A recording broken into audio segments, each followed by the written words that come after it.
This guy's like standing in front of all this stuff, and he's got a smile on his face, and he's talking about land use. 1. Joe Rogan tore into several politicians with blunt points and granular examples. Look at the far end of that graph, and you see we're in a cooling period. Well, I'm not sure. Whether he was scrutinizing Gavin Newsom's wildfires speaking statements or challenging Bernie Sanders based on data, it is nothing if not unfiltered. Yeah. Like what's going on? Did you see what's going on? Obviously, you've seen what's going on in California. But the governor gave this creepy speech where he was talking about speculators coming in and talking about what to do with the land of all these homes that have been burnt down. While it's still only 6% contained. And he did this little dance, like, I've been talking with these, with the governor of Hawaii about what to do. We got some ideas. A speculator, we're going to have some meetings. Like, he's really? Oh, show it to him, Jamie. It's so creepy because it's happening while these people their houses have been burned, all their childhood memorabilia, all the stuff for their kids, the photos, and everything they have is gone. All heirlooms, their mother's wedding ring, that kind of shit. Everything's burnt to the ground.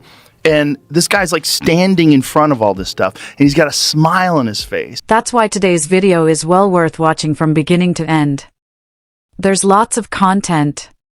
Play this. I was just talking to Josh Green, the governor of down in Hawaii, who had some ideas around some land use concerns he has around speculators coming in, buying up properties, and the like. So we're already working with our legal teams to move those things forward, and we'll be presenting those in a matter of days, not just weeks. With a big smile on his face. Look at the little wiggle he does with his shoulders. Speculator, watch this.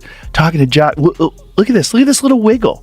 The amount of money they could have saved by just clearing brush, by filling the reservoir, that 11 million gallon reservoir was completely empty during the time of full fire season.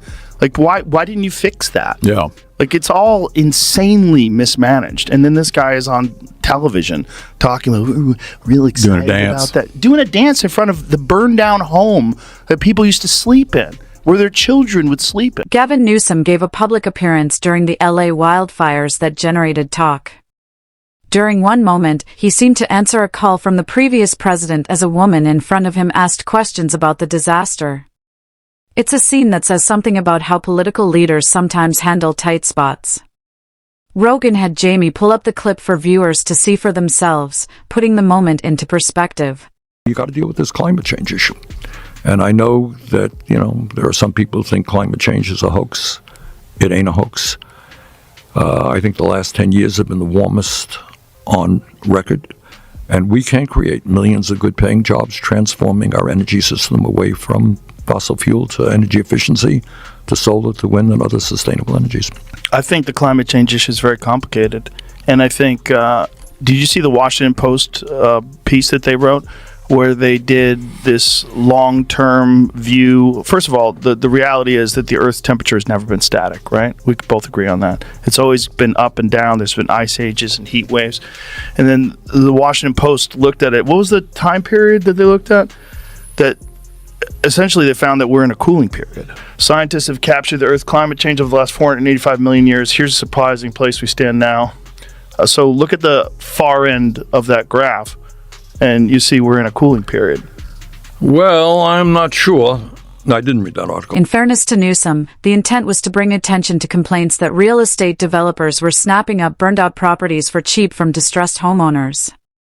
He also pointed out a parallel case in Hawaii from the Maui wildfires. Nevertheless, there are still obstacles in California's fire recovery process, as some people are left to wait months for or be denied insurance claims. Following this, Rogan moved on to Bernie Sanders and a climate change discussion.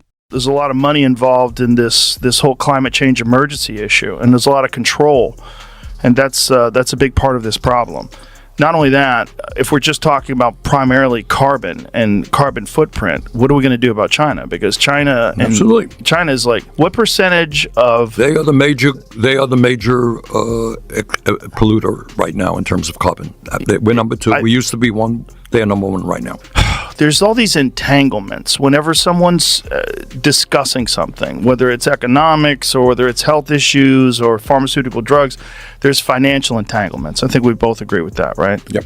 And I think this is part of the issue with this whole climate change emergency as well, because it's not just that we could all agree pollution is a major factor. It's a huge issue in the world today. We could all agree with that, right? I think one of the things that we have to recognize is that whenever there's an issue that everyone can agree on, you're going to have a bunch of people that capitalize on that issue, and they look to gain more money. They have financial issues that they push forward in order to capitalize on this issue, but then also power and control. For background, the article Rogan mentioned last year was published late last year. It reported on a study that merged more than 150,000 fossil records with climate models. The filled-in areas on the accompanying graph indicated a 68% probability interval. In other words, although the study indicated the prospect of a cooling phase, it was still based on some assumptions. Rogan used this as a launching point to discuss larger discussions surrounding climate policy. I heard you might have needed to cancel on us to get Kamala Harris on. I was not going to do that. I would have had to. I knew you guys flew from England, and I wasn't going to cancel on you because she had an opportunity to come in. You could look at this and you could say, "Oh, you're being a diva," but she had an opportunity to come here when she was in Texas, and I literally gave them an open invitation. I said, "Anytime." I said, "If she's done at 10 o'clock, we'll come back here at 10 o'clock." I go, "I'll do it at 9 in the morning. I'll do it at 10 p.m. I'll do it at midnight." If she's up. She wants to, drink a Red Bull. Can party on. Yeah, but I think this idea that you're being a diva is silly because you're offering her the opportunity to do exactly what the other candidate did, right? Well, she actually reached out when she found out that he was coming on. So their camp reached out to me. So I said, great, I would love to talk to her.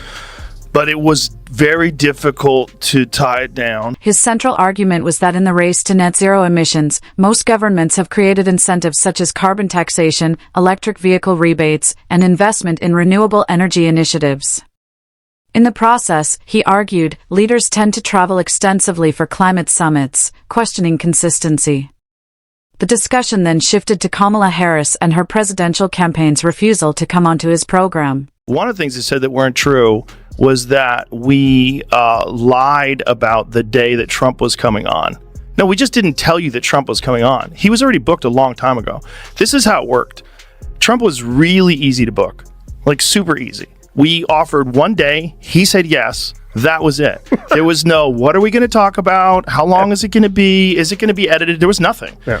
What's the waiver? Here, give me that waiver. Sign it. It was so easy. So he was already booked.